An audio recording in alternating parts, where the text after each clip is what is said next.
Do you ever imagine that, like, every conversation... Is your last? No. Oh. But let's run with that. Welcome to Frog Question Friday.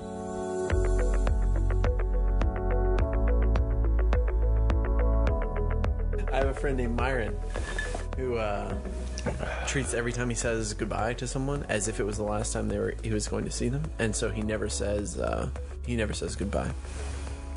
What? Only says see you later. Because he's afraid that if he says goodbye, he actually won't see that person again, and they'll die. So on what level would you say that is like superstition versus? Sorry, we are going to start, but I'm not prepared, so I'm reading the notes. On what level would you say that that's superstition rather than? Well, that's 100% fact. If you say goodbye to someone, they will die. Myron is a magic being. I don't know if you. That's why he said it to his parents several times. Oh no, they're dead. That's so sad. He's gone. What if I was just picking a banjo this entire time? That would be amazing. If I could pick a banjo just for funsies, I probably would. Like if you knew what you were doing? Yeah. You definitely have the ability to pick a banjo for funsies. Yes. Yeah, that's true. Everyone does. That banjo's not even tuned, and you have the ability to pick a banjo for funsies. That's not really picking a banjo. That's more like, I don't know. Not that. Are you ready? Yeah. Hello, everyone, and welcome to the podcast. Frog Questions is a weekly show where we read and discuss questions submitted by our listeners about life, the universe, or anything else they might want to talk about. My name is Ben Mursky, and today I'm joined by Logan Jones. I did Logan, you're done, actually. You can go home. Logan knows very little about the podcast. He has no idea why he's here, what our topic is today, or anything else we're going to be talking about. That's great. There's a lot I didn't tell you about what we're going to be talking about today. I can't wait. It's going to be great. Specifically, I have when I'm coming up on shows, there's a part of my brain that wonders how much I forgot to tell you about this and how much I just wanted to wait until we were recording live to tell you. Perfect. Yeah. So every time we were coming up on an episode, I post on Snapchat what the topic's going to be, and I ask for questions. My questions are mostly submitted by... So you're on Snapchat. That's the first thing that I needed to know. This is what I'm talking about. No idea what you're in for. All right. Yes, I'm on Snapchat. Well, I'm not. Frog Questions is on Snapchat, and I run the Frog Questions Snapchat. Okay, so can we take that, just peel that back a little bit? Hello, and welcome to the podcast. All right, this is unprofessional. So Logan has no idea what we're doing today, but Logan and I actually have podcasting history. That's correct. Because we used to do a podcast together called Wine, Cheese, Repeat. Oh, it was amazing. It was amazing. I loved every single episode we recorded. And then we burned them. Burned them all on a fire. Yeah. But there's some in common between those episodes and what we're doing today. That is true. We're drinking alcohol. That's one. Yes, indeed. Cheers. Cheers. Tink. But we're not. We used to Wine, Cheese, Repeat. We would always drink wine. Today we are drinking the finest whiskey that... Bourbon. I'm drinking bourbon, not whiskey. Okay. Some would say bourbon is whiskey. No? No. Yeah. Well, no? That's their opinion. There are no facts in whiskey and bourbon. I think Clyde Mace is bourbon as well, is it not? No clue. Clyde Mace is bourbon. Basil I'm pretty sure it's bourbon. Congratulations. Get your sip on. We'll edit that in post.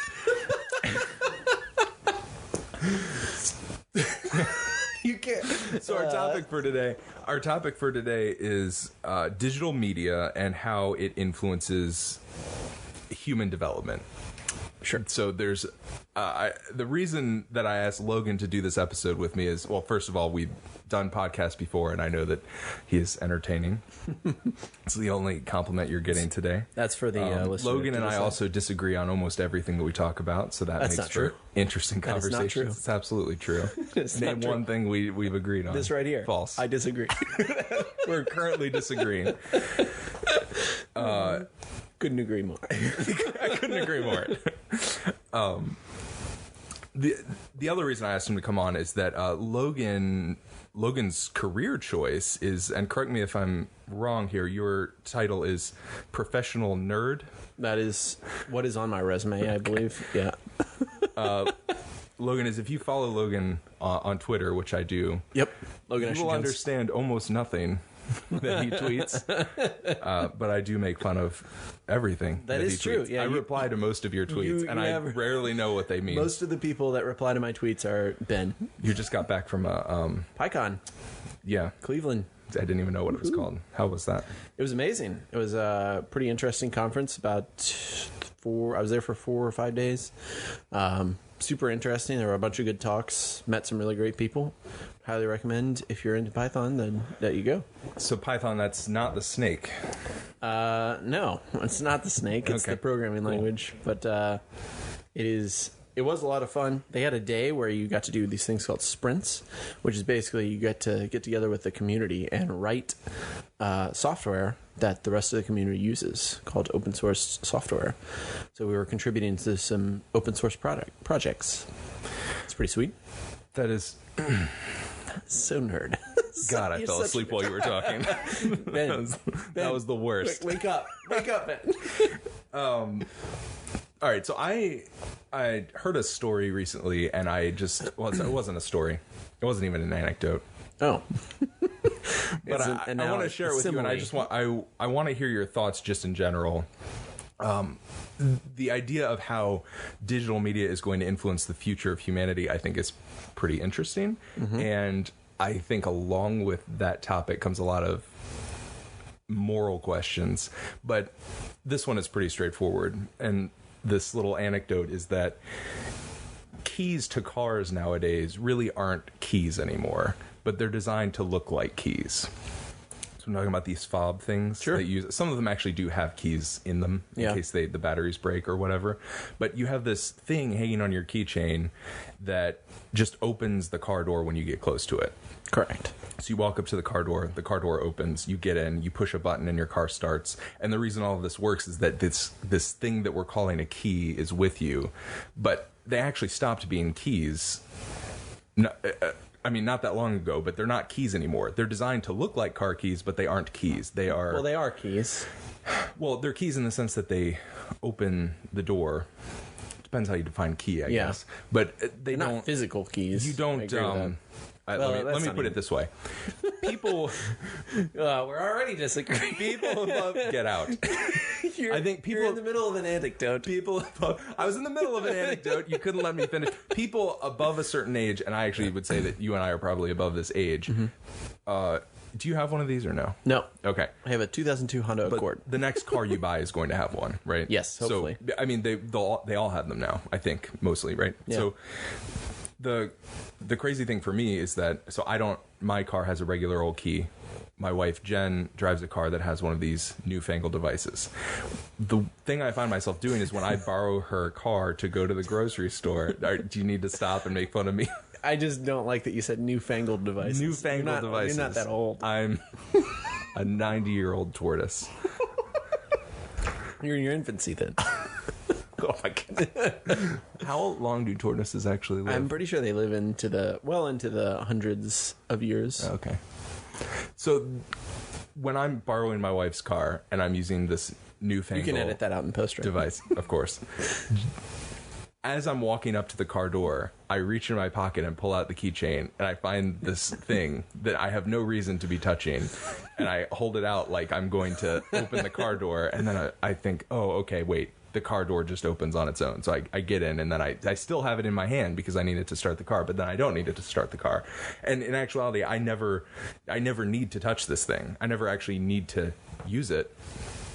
And obviously you can use it to pop the trunk or whatever else, but you really don't need to touch this thing. It just needs to be with you. So, it sounds pointless, but I have a follow-up question. So the biggest problem that I can see with keys out of the box, right? So the keys don't really know anything about you as a person. So let's take technology out of the question, quote unquote technology, because we're really not taking technology out of the question. But let's take RFID, which is usually the technology that's actually working when your car unlocks, out of the question and go back to I have this metal thing that I insert in some hole and then turn, and something else happens and I'm allowed to get into the car, right? Right. That's kind of what keys have been for probably hundreds of years. I don't know when keys were originally created, but probably even longer than that, thousands of years or whatever it is, right? So that key doesn't have any concept of who you are as a person, right? We agree with that? Right, yes. So that's, I agree with that's that. a fundamental problem, right? So if I steal the key, I can get into whatever that key opens. Yes. So where I see keys moving in the long-term future, so now we have this other thing that's some technology is able to unlock the door. Well, I still have the problem of this device doesn't really know who you are as a person. Right. Well, why would it open the door if, it's really your car? You need to say, this is mine, and then be able to unlock it that way. So keys are kind of funny because they have a concept of ownership, but the devices don't have any concept of ownership. So where I would imagine, we can already have biometric locks. So you could already say, okay, this is actually mine. Just now. like your fingerprint or something? Fingerprints or eyeballs or whatever else. I mean, I guess you could do DNA stuff, but I don't know that I want to lick my door handle every time I want to get in. But I imagine it. I don't see any reason why that wouldn't move to your phone or some other device that you carry with you all the time, and just have Bluetooth enabled or something like that, so that you still have the problem of your phone is not you, but your phone has your own password on it, so you could work something like that. Speaking of the phone, I think our phones have gotten to a point now where they do just everything, right? Yep. They do anything we need them to do. The only thing that's inconvenient about phones, it's interesting to look at phones too, because they got smaller and smaller for a while, and now they've started getting bigger. Yeah, which now I think we're definitely at that age where a lot of people won't realize that, probably. Won't realize what? Like the phone was getting smaller and smaller. Oh, and then right, yeah. Turned around. Well, over time, when we were in the flip phone age, the best thing a phone could be was small, so that it could fit without being inconvenient in your pocket. And then we jumped the shark. R.I.P. T9. Now that phones can do everything, including watch movies, or you're using it to GPS in your car. Now we just want the screens to be bigger because we're doing so much with them that the phones they're getting bigger because it's your computer half the time. I mean, it is. Yeah.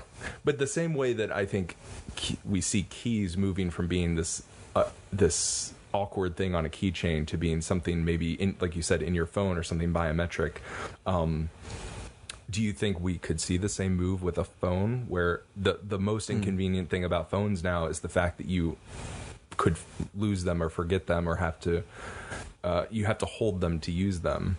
Do you see that moving in some way towards, I don't know, just for starters, something like the Google Glass, which was a terrible idea. Yeah. But the Google Glass, the idea that your phone is sort of in your glasses, so you don't have to hold it, but you can still use it. I mean, I see it.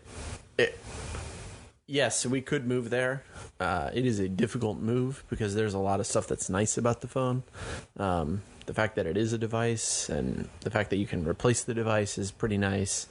There's been a lot of opportunity to move. I mean, augmented reality is going to be an interesting turn into what a phone is. Augmented reality and virtual reality might end up changing a whole bunch of that stuff, but I don't see anything in the near-term future that's going to be doing what phones does, or changing. I've seen projections so that you can project onto your hand, for example, and press buttons onto your hand. That is a thing that exists, but it's really about practicality, and right now the phone is the way to go. It's the only thing there's no competitors as far as I can tell. Right, for right now. I mean, but looking into the future, do you think there's a chance that Sure. Yeah, projecting absolutely. that there is a way eventually we might start integrating technology with our bodies? Yeah, for sure. Absolutely. I think in the future I can imagine a world where, you have a device that's in your eye or whatever it is, right? And you press a button. And did you see that episode of Black Mirror? Yes. Yep. You don't even know which one. The one where they can rewind time. No. What? They can rewind and play things back? I haven't seen that one. How dare you? I haven't seen that episode of Black Mirror. What episode of Black Mirror? I was thinking of White Christmas. Have you seen that one? No. Yeah. I can't watch Black Mirror. It makes me very depressed. No, so here's what I do. you get a glass of whiskey. You watch one episode. Yeah. Followed by one full season of Parks and Rec. That's the only way to recover. And then you cry yourself to sleep. Yeah. Mourning what was humanity. I mean, to be honest though, I think. Well, actually, let me ask you: why do you think it's so hard to watch Black Mirror? Like, I feel like I can watch regular horror movies and they don't upset me as much as Black Mirror does. I have a theory. Yeah, I don't like it. So I've only watched probably 3 or 4 episodes, but it does make me like soul-crushingly depressed to watch it. So I genuinely stopped watching them because I don't like how it makes me feel. Yeah. And that's not to say that I don't think that the topics that they bring up are important. I think they're very important. Yeah, but the problem is I don't think that they're clearly, in my opinion, they're not very realistic. And that's the point. Like, they need to push it to an extreme to show you like what the extreme is, and it's important for people to realize that extreme. I just don't want to see it visualized for an hour of my time, because like disagree. I already know. I think some of them are unrealistic. I think some of them are very realistic. Like what? Like, give me an have example. You seen Nosedive? I definitely don't know their names. Okay, jeez. You got to tell me what happens. I've seen like legitimately the first 4 of the premise season of 1. Nosedive. Nosedive is more recent, I think. Okay. Was that every interaction you have with somebody you can rate out of 5 stars. Yeah. You've seen that one? Yeah. Okay. So basically the whole society economy is based on this 5-star rating, right, where you can get better interest rates if you are above a 4.5, right, things like that. That's reasonable. It is not only reasonable, I think that it is already happening to some extent. Not exactly what's happening in the show, but there, to some extent, that is. But so the point is, Go on. In that episode in particular, which I actually didn't mind that episode as much. That didn't make me soul crushingly depressed, but that has been happening forever. There's never been a time where I guess the biggest difference is that your persona can follow you around a little bit more. Yeah. But people have been rating each other forever. I agree. Like, that's how the human being works. I think Jerry Seinfeld was doing this bit about how everyone is talking about, there's this quote unquote, I'm using air quotes for those of you who can't see, this new trend. This isn't being recorded on video? I'm out. There's this quote unquote new trend of posting your food to like Instagram or to social media. And he was saying it's not a new trend, because as long as people have been eating lunch in the lunchroom together, they've been leaning over and being like, "Oh, what do you have for lunch?" Oh, what do you have? Oh, that looks good. Yeah. Like we're interested in each other's food and being like, "Oh, look what I brought for lunch." The only difference is now that with the invention of social media, it's just happening electronically. It's a natural thing. Nothing is happening in digital media that wasn't already happening. Correct. It's just an extension. That's not true. There are some things that aren't happening. It's completely true. But how dare you? There are some things that aren't happening, but that didn't happen before. But I mean, I'll rephrase, and while I'm rephrasing, I think I'm going to partially disagree with something you said earlier and partially agree, which is I think some of the technology in Black Mirror is fictional. Sure, yeah. But the reason Black Mirror is so upsetting to me is that everything they say about human nature is 100% true. It is an accurate snapshot of human nature. Correct. And that is the thing that's so scary it's so like sickening to me, is that what I see in Black Mirror is like, oh my goodness, this is actually what people are. Yes, in some extreme circumstances. I agree. What they have to do sometimes is invent fictional, impossible scenarios to think about how people would act. But yeah, I mean, I don't really disagree with the premise of the show. I think it's a good show. I just can't personally watch it. I don't like it. Makes me sick watch it. Like, I just hate watching it. But I agree. For example, the very first episode where the congressman gets blackmailed. Yes. National Anthem. Is yeah. Do you want to explain the plot? I'd rather not. Well, for the listener, I think it would be good if you explained the plot. I think, I think would be good for the listener. Here's what I think would be good for the listener is if I didn't have to say those words and you said those words. He a pig. Never mind. I'll say it. I read that. That was the same description I read on the internet. Really quick, for those of you who have not seen this episode, the premise of the show is that the Prime Minister of England is blackmailed into having sexual congress with which is different than normal Congress. Yes, with an animal that is a pig, pig-shaped in nature. I'm trying to be sensitive to pigs, like what? to prime ministers everywhere. Yeah, I'm so sorry.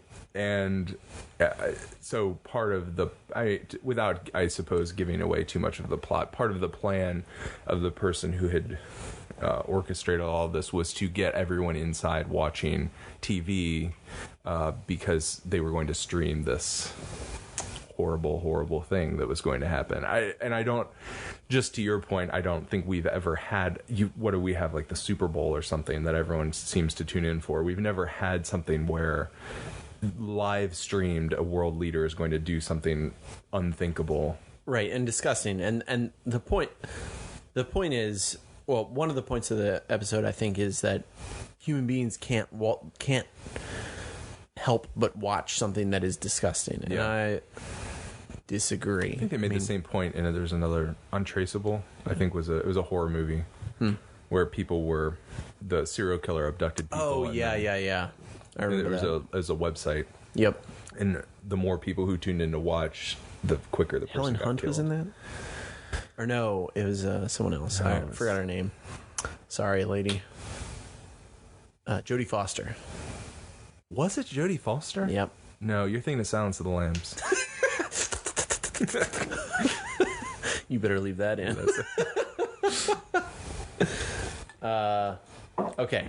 So, sorry. Back on track. Black Mirror. So there's an episode of Black Mirror. This is just about Black Mirror, isn't it? We're just going to talk Black Mirror episode. I don't even come up with names for the episodes until I find out what they're actually about. I don't know what the episodes are about until we talk about them. There's an episode of Black Mirror where you had basically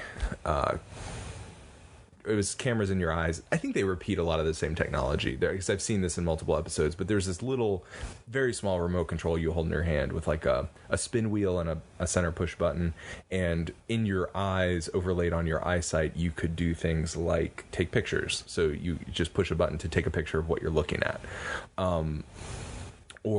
And the really weird technology they invented for this episode was the ability to block other users, where if you block somebody, it made a little fuzzy screen over them, so you couldn't see them or hear them. You could sort of hear them like wah, wah, wah, wah, but you couldn't hear what they were actually saying, which that was a big part of the plot of the episode. But just something as simple as, okay, your camera's in your eye, you can record what's happening in front of you without going too deep into how that technology would actually work. I think I can imagine how that would be a really attractive step forward in digital media. Like bringing it into, if I could get an eye implant that would take pictures for me, now I don't have to carry around a camera, or I don't have to carry on my phone. If I can get an implant in my ears that lets me make phone calls and hear the voice of the person, I don't have to carry things with me. But as far as like bringing technology actually into our bodies, like incorporating technology into our bodies, do you think that will happen in the future? Oh, yeah, sure. I don't see why it wouldn't. I thought I was going to have to convince you of that. No, not at all. That was really easy. I think it's already, fundamentally it's already happening with prosthetics and everything else, right? That's true. I guess a pivotal question as we're dealing with this, like the human movement into the future, or human evolution into the future, if we look at the past of evolution in animal species, animals become smarter or faster or better at killing things depending on what their species needs to do. And humans, obviously, our advantage is being smarter. We've somehow weren't eaten by tigers and became the dominant species on the planet. Yep. To what extent do you think technology is going to influence the future of human evolution? That is a really tough question. Someone's using their phone to talk to their friend. That's not evolution. It's just a tool. Well, using your phone to talk to your friend it's evolution in a way. No, it's a tool. It is the evolution of a specific part of humanity. it is a tool, but the tool is influencing the way that we talk. So Sure. it's an evolution in communication. So if you Sure. talk to linguistics, like to cite Merriam-Webster's online fantastic. English dictionary, You are looking at that. do you know their word of the year for this year? I don't know. No. Truthiness. Very nice, very good. No, their word, the Merriam-Webster's word of the year for I believe it was 2018. I hope it's literally. May have been 2017. It's not literally. Is the crying face emoji, Oh, wow. which is funny, but it's also kind of a significant stance being taken by Merriam-Webster, Sure, which is yeah. that emojis are words. And there have been some really interesting studies into emojis. I don't know if you have. I definitely have this at not all. read. Okay. I mean, I know that I have to support UTF-8 and everything that I do because otherwise I can't write emojis. But There are some really interesting studies that have been done into emojis. And it's interesting to think about emojis because they're originally, they were used for fun. It was this idea that you could send pictures. But it's a specific set of pictures, and these pictures don't even have a set meaning. So the meaning can be manipulated and created by the user. Mm-hmm. And you can... So there was somebody basically rewrote the book Moby Dick. I think it was called Emoji Dick. that's or something like there are that. two different paths that could take. Oh, really I'm quick. aware. Eggplant. Yeah, 8 Which proves- equals D. No, you don't need to do that anymore. I know, because we have the eggplant is eggplant it, now. yeah. Because think about it. Okay, we all know how eggplant can be misused to mean something other than eggplant. Like what? But let's be honest. Why did they include eggplant? Like, how often are people eating eggplants? Do you know what I mean? Like, Yeah, I mean- do you even know what an eggplant was before? Yes. Okay. Well, I didn't. Wow. And why of all the foods they don't have? Jeez, I don't know. They don't have corn. Do they not have? Yeah. What about Probably hot not. dogs? They probably couldn't do hot dogs. They were like, it's too close. There are so many foods out there. Yeah. There are so many foods, I'm sure, that aren't in there. Brussels That's true. sprouts. There's plenty of foods that people eat all the time that aren't in there, but they made sure to include an eggplant and a peach because we need a way to use food to simulate Yeah. Go on. human reproduction. There you go. So, but the idea that you can use emojis or misuse emojis to mean different things is really interesting. And so they've done these studies where they show people an image, a picture, like a complicated picture, and ask them to describe the picture to someone using emojis, and people almost across the board will use the same emojis in the same order to describe the picture, which means there is syntax to emojis. Like there is a way that people use emojis. For instance, one experiment that was done was, I think the picture was it was like a guy counting money.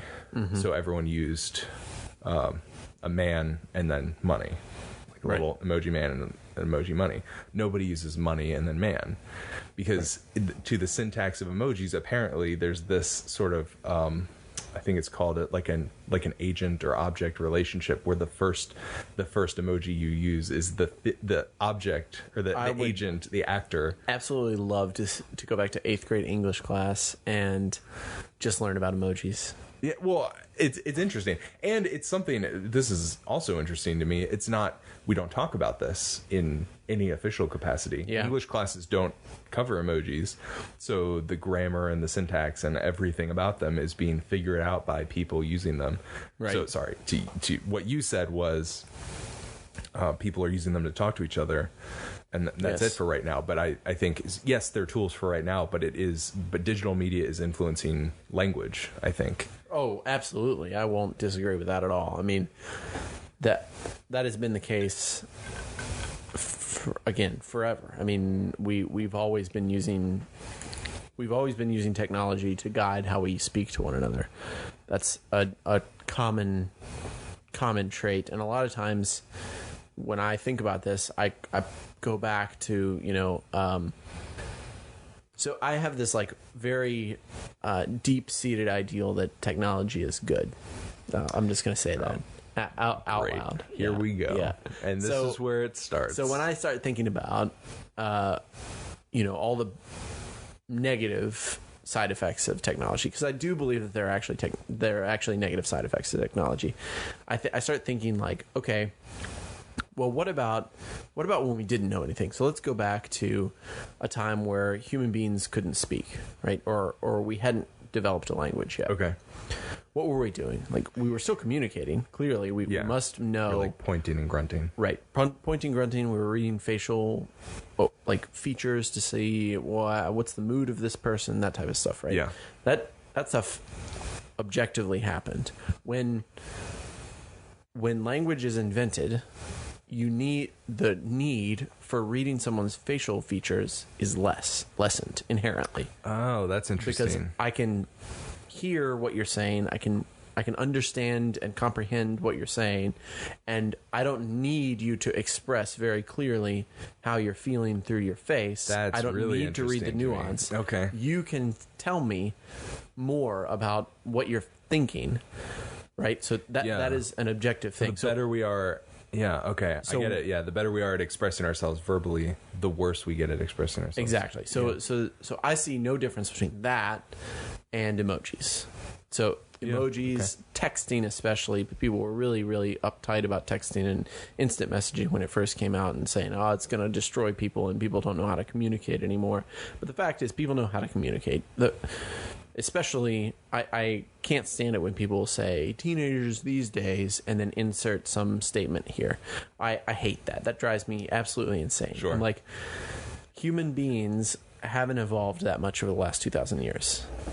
So if you look at all organisms in the world, evolution mostly happens through this process that or maybe completely, I don't know how evolution happens. Somebody go to frogquestions.com and let me know how evolution happens. To my understanding, the biggest control to evolution is something we call natural selection, which is that capable organisms mate with other capable organisms and create even more capable organisms, right? Correct. So if we're looking at the way that organisms mate with each other or court and mate with each other, courtship is a necessary part of this process, right? So I think it's worth debatable. No, just kidding. I think it's worth talking about just courtship in the human species. So that in the dating world, to what extent has digital media influenced the dating scene and dating relationships? I think there's some obvious ways. There may be some less obvious ways. Sure. Who wants to go first? I have things I want to say. You go. You want me to go first? I want you to go first. Okay. Well, I'm going to go first. I'm going to pick this argument apart, ladies and gentlemen. No, you just wait. You're going to agree with me. I'm just making obvious observations. Oh. So I think that there's been a stark shift in the dating world over the last, even 10 years. So you have things now like, I'm just going to pick on Tinder because it's easy. Swiping right. It's low-hanging fruit. I matched on Tinder. No, it is low-hanging fruit, and I am using it. The idea that... What about Grindr? We're sticking with Tinder. So... the idea that I can be somewhere, swiping left and right is I don't care about because that's something that has always existed. The idea that someone is attractive, so I'm going to talk to this person rather than that person. Swiping is not interesting to me, but the idea that now I can be in an area, not even see the person, but I know that they're there because of the proximity. This app that looks at the proximity of different users and lets me know these people are close by. Who do you think is attractive? Who do you want to talk to? Okay. So I swipe yes. And now my first interaction with this person is not physical or in person. It's through a device, right? So so my first communication is through text, basically, or through a messenger app in Tinder, which means this is very recently in humanity, we've seen the first interaction between a male and female who want to reproduce and make new humans is happening through digital media. Sure. That has to have an impact on the future of humanity. Like, this is natural selection happening, right? To a certain extent, is the future of humanity being dictated by who is better at using digital media? Well, yes and no. Again, let's go back to the 1500s or so, where people are writing love letters before meeting one another. I remember. Right? Yeah. You were alive. I was there. Yeah. Yeah. You're a vampire. I have an old soul. I've been told that before. Holy crap. You're aging as we speak. I've written love letters. You're Santa Claus. I am the Santa Claus of myself. I think, yeah, I mean, people used to write letters before they met one another. I don't think that that's super uncommon. It's true. So in that way, they met before they actually talked to one another. But yes, you're right. It's much more rampant and globally available to meet, quote unquote, meet someone without actually speaking with them, I guess. Right. Or without actually even making eye contact with them directly. That's true, yeah. First time. Which is interesting, because part of me, I think, would agree with you that is, who cares? This is just what people have always done, but in a different It's also medium. helpful, right? I mean, we How so? So rejection sucks. If you've never been rejected, you should absolutely ask the girl or guy that's way out of your league, ask them out on a date and get rejected and see how it feels. I have never been rejected. Oh. I also don't talk to people that often. Yeah, well, you should be rejected from time to time. It's a very interesting privileged experience. It's a very interesting experience, and it sucks. It does not feel good to be rejected. It is a thing that if I didn't have to feel it, I wouldn't. I would never choose to feel it. So apps like Tinder, while you still get rejection, it's not nearly as bad. You don't have to feel bad about yourself when something doesn't match. You just swipe right and it feels like you're making the decision.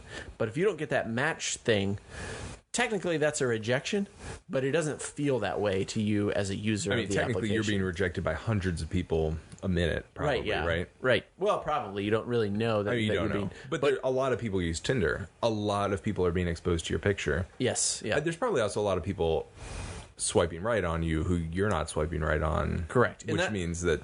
That's when you're actually getting rejected, is when you swipe right on someone and they didn't swipe right on you. I see. Right? So that's when you actually get rejected. So this is basically what's happening is we're outsourcing rejection Correct. to the cloud. We're letting technology and it sucks. do rejection I mean, for us. rejection is hard on both parties too, because it doesn't really feel good. If you go ask the person that's out of your league on a date and they say no, unless they're a bad person, in which case they weren't out of your league, they're below your league, they're going to feel, they don't really want to say no to you. I mean, it doesn't feel good to make someone feel bad all the time. First of all, that comment was very interesting, that if they're a bad person, they're below your league. I think we could talk about that for like 4 hours, but Done. I'm not going to. I'm sold. Here's a question. Do you think there's anything to the idea that what is required of a person to be brave and walk up to someone and ask them out and possibly get rejected? Do you think that those are good qualities that deserve to be preserved through natural selection? And to an extent, do you think that outsourcing rejection to apps like Tinder means that people who are less courageous might be more inclined to swipe and then meet somebody? So are we adding genes to the gene pool that shouldn't be there? Oh yeah, we're absolutely adding genes to the gene pool. So here I'm going to say something that is probably over the line. No, that's fine. Right? So we're all about being offensive. We have been adding genes to the gene pool that don't belong there for a very long time. How? You're not blaming this on Tinder? Oh, absolutely not. So how have we been adding? Medicine has added a ton of genes to the gene pool that shouldn't be there. If you have terrible eyesight or can't walk, and I'm sorry, that is a thing that natural selection would have weeded out. Right. And we as a species have decided to keep people like that around. So I'm abruptly changing my position. You just use the term natural selection should have weeded out. I sort of feel like, wouldn't it be fair to say natural selection is infallible? If natural selection wants to weed someone out, it does. So the fact that we as a species are able to preserve weaker members of the species, isn't that also natural selection? Like, and actually, this is going to circle us back to technology. Yep. So your eyes are bad. We now have eye implants that can make you see better, right? Mm-hmm. And as I say that, I realize we're not actually at that technology yet. Yeah, like 10 years down. We're like 10 years away from that. Well, we are there because you can get glasses that do the same thing. Fine. Or contacts, right? We have to be like... Or LASIK. Someone can shine a laser in your eye. LASIK for sure, glasses for sure. I think we have to be less than 10 years away from you are blind and we can fix that. Oh, yeah, right. That might be interesting. We can't do that yet, but like, come on. I mean, that's really, we can't do that yet. Come on, people. Come on, science. God. Like, do you ever, like, I mean, with the rate that we develop new technology, aren't there some things that surprise, like that? Yeah. Like the fact that there are still blind people. Well, I think the weirdest thing, and on that front, the biggest thing that I can think of that is strange to me is that the best thing for a prostate exam is still the index finger. Oh, shut up. That's... Oh, God. You can't say things like that while I'm actively drinking. I want you to know, I paused. You're like, wait, he's going... I'm about to take a drink of whiskey. Let me hold on to this comment for a second. That's insane to me. I don't understand. I can't. Oh, man. You're a jerk. That's awful. The thing that confuses me the most. But hey, to each his own. That's what I say. The finger up the A. Yeah. Is the thing that's what confuses you the most. I can't understand how we haven't found a better tool for that. No, there's a lot of things that I get frustrated with. But no, that's actually that's a great one. It's like, you know what would solve this? Got it. No cancer. Yep, you're good. Oh, man. We weren't even actually worried. That's just... Well, I mean... It's just what we do. Yep. Your ear infection's fine, sir. No, so you were saying it's like across the line to say that natural selection should have weeded out these people who have like genetic disorders or sicknesses. I mean, I would not say that's across the line at all, but I would say, I think, like, if technology is giving us the ability to protect those people, like, technology isn't just like this magic force. It's is it not part of our species? Sure, yeah. Like, it's something we invented that we have access to that other animals... Cheetahs have the same ability to invent computers that we do. No, not true. Yeah, it is true. They're just too dumb. The same ability. They have the same resources. They have the same ability to mine metal. No, they don't. But I mean, they have access, sort of, to it. They have the same access. Yeah. They just flat out don't need it. The material, plastic and metal, the same materials are available to any species that wants to get smart enough to build a computer. Correct. People decided they wanted to build computers. Cheetahs decided they wanted to be the fastest. And you know what, cheetahs? You're the fastest. Except not really, because we invented cars. And planes. And planes. We're the fastest now. Yeah, that's we right. actually are. It's funny. I don't think there's much left in the animal kingdom that we're not the best at. And half the stuff we're the best at is, I feel like we just became the best at so that we could be the best We're at still it. not great at swimming. That's fair. Yeah. No, we have submarines. Yeah, but we're still not good at it. We're still faster. We're faster than every... What underwater... vessel. This feels irrelevant. What but underwater I vessel like where goes faster than a shark or anything else? Oh, not underwater, but we have speedboats. That's what I said. I have to be underwater. Torpedo doesn't have direction. Fine, you're right. I was going to say vessel, bro, not missile. We could put a person in a torpedo, but you're right. We haven't done that. We shouldn't. So you're right. Well, we shouldn't, but. We've done a lot of things we shouldn't have done just for the sake of what? Like having done it. We also can't fly very well. Planes. Spaceships. Yeah. I mean, we can fly way better than any other animal that can fly. Yeah. I guess we can fly a little bit better. We can fly faster for sure, and for longer periods of time. Can't change direction as well. Oh, we have helicopters. Are you trying to tell me that a hummingbird has less mobility than a helicopter? I am telling you that a helicopter is faster and can change direction very quickly. Not faster than a hummingbird. It would change direction. You give me a hummingbird. Okay. You bring a hummingbird. Done. I'm going to buy a helicopter. I brought a hummingbird into your house. And we're going to do an obstacle course. And you're telling me 2 seconds into that obstacle course, I can't tilt the blades of my helicopter to chop your hummingbird in half. That's all we're talking about. That's what I decided to talk about. Okay, yeah. I'm a human being, which means if an animal's better at something than me, I can just kill it. It doesn't exist anymore. Extinction, bro. Perfect. Yeah, that's how it works. It's unfortunate, but that's how it is. Yeah. Okay. But I think to the question of,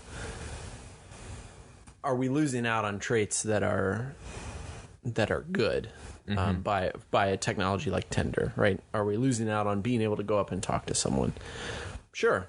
Yeah, we some people that wouldn't ordinarily have gone up and talked to people will do that now because they have the approval, they have the knowledge that person at least doesn't find them repulsive. Right. Right. And that can be crippling in and of itself for some people. Just some people feel like everyone thinks they're repulsive and wouldn't want to talk to them anyway. So that's a good move in that person's direction, right? Mm-hmm. That being said, Tinder hasn't globally destroyed getting rejected, right? So just because you find someone attractive does not mean that their personality is going to be good. So the rejection still has to happen, right? The rejection still has to happen at some point if the person doesn't like the other person. So some of the courage sort of is going up and saying, oh, okay, well, I don't have to do that. I don't have to go up and face rejection immediately, but you still do in daily life. You still have to do that. It's true. The real question is, should we? Should we have to do that? Is that good? So should we have to face rejection? Yeah. That's the real rhetorical. I think it's good to face rejection. I think it feels good because of the extreme. Go ahead. It feels good to us because we've been through it. It never feels good to actually be rejected. That feels bad always. Well, almost always. But if you could make decisions in a way that keeps people happy without rejecting people, that seems like human beings would want that. Oh, I definitely think people would want it. I just worry that I think rejection is healthy. Oh, yeah. The idea, you were talking about communication earlier, and I jumped to dating, but now I want to go back to communication. So we have this idea that we have... science fiction talks about this thing we call ESP a lot, like I can communicate with you and to you with my mind, right? Oh, okay. We have that technology. Computers can do that, right? Sure. Just like Bluetooth, Wi-Fi. We've invented all these ways for technology to communicate with other technology wirelessly. Sure. And we have, I think we could have the ability to interface with a device biochemically, like you put something in my brain that I can sort of interface with my phone, and that can interface with something, an implant in your brain. Like, I think we probably have something similar to the ability to invent ESP. Okay. Agreed. I don't think we're that far off. And I don't think so either. First of all, what are the implications of like the future of human development in light of stuff like that, like incorporating technology into our bodies? Do you think that people are going to, will that be required of people in the future? Oh, I don't know. Probably. I mean, in a very, very dystopian future, yes. Dystopian. So yeah. Because, well, it's not necessarily bad, but I mean, how do you do that to third world countries and stuff like that? I mean, that's a tough sell. It's very, very, very, very far into the future because we have a huge poverty problem as a society right now. So sure. Problems like that are way more pressing than... Are way more... They would have to be solved before you could even really worry about things like that. It's true. And ESP would be... ESP, quote unquote, ESP would be interesting. So you took, this is kind of an altruistic turn that you took, like in a way you're almost saying like, so solving world hunger is more important than inventing ESP for rich people. It's certainly more important. I don't know which one's going to get done first. Well, that's kind of the question. And I mean, in a way, aren't we already choosing ESP for rich people? Like the fact that, I mean, people in third world countries don't all have, I mean, even cell phones. There are places that still don't have cell phones. And I have a cell phone. And I don't, on a day-to-day basis, I don't really care. Right. That I well, have I a think cell the phone more and they important thing don't. is, like, you also have food on a day-to-day basis. Yes. And a lot of people don't have food on a day-to-day basis. That's definitely true, but I'm saying this is the question I think I'm actually leading up to. At what point in time do you think we stop calling our species Homo sapiens? Like, do you think that at what point do we develop a new name for what we are? When do we stop being humans? That's actually the real, from an evolutionary standpoint. These new things are better than humans. Right. And that's the next step. Yeah, I agree. From an evolutionary standpoint, that would be if humans continue to live and be the dominant species, computers are going to play a very, very, very large role in augmenting their beings. I think we as a species will become much more tightly integrated with computers. I think AIs have an insane amount of progress that can be made. In the short term, like in the next 10 to 15 years, some AI is going to be able to do some really, really interesting stuff. The question is, how do we transition that into wearables or anything else that we can just put on our body and have that knowledge built in? That's going to be a really, really interesting turn. Of course, we have to make it that long. Okay, so this is what we call the lightning round, which are questions that I've gotten from people on Snapchat who knew that you were coming in. No, yes. Done. You nailed it. I was right. All right, Snapchat. Okay, so I have 5 questions. So I'll give you 1 minute per question. Okay. It's the lightning round. Ready? Yep. Go. 1,000. 2 1. How many years before robots enslave humanity? Let's see. That's going to be tough. It would have to be a mistake. So we'd have to accidentally teach a robot something. So, I'd give it 90 years. 90 years? Yep. That's so long. Yep. So long I don't even care anymore. Yeah. Well, you'll probably be dead, but whoever asked that question probably Question is 2. still alive. If you had every organ of your body replaced by machine parts, but still had your thoughts, would you still be human?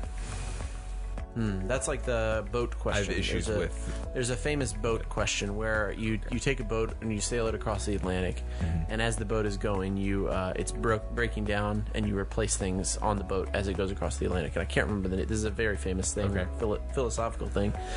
Is the boat still the same boat as when it left the harbor? Or have you just built a new boat as you were moving? Right. I don't think there's anything. So can you repeat one bit of the question? There's one bit of the question I want clarity on before I answer for sure.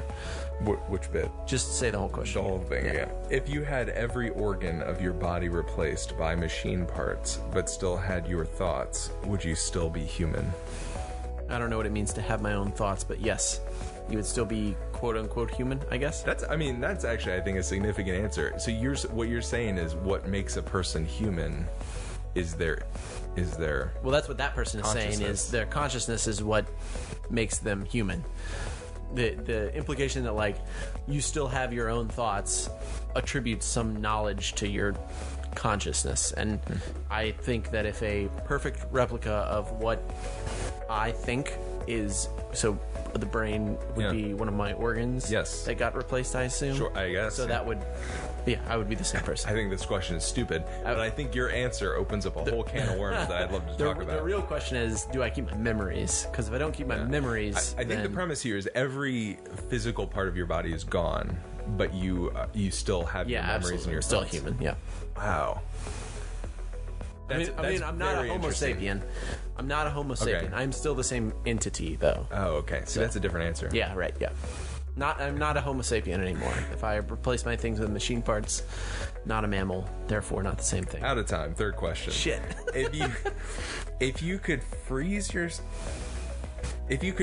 yourself. I just want to point out, he's having trouble reading his own handwriting. I am. I'm having trouble reading my own handwriting. But it's the context of the questions. I don't know. These aren't my questions, so I don't. If you could freeze yourself and wake up in the future, would you? Oh, tough question. Don't know what the future is going to hold. I actually think that the perfect time to be alive is right now, because this is the only time that isn't awful. Right. Yeah. Well, it is awful, but you can't really be sure that 20 years from now you're not enslaved by, a robot. So, no, I would not do that. Okay. I would only do that if I was about to die, in which case I would do it, because I would hope that humanity made it past the prostate problem. That's your thing. I would freeze myself just long enough that we invent new prostate exam. Yeah.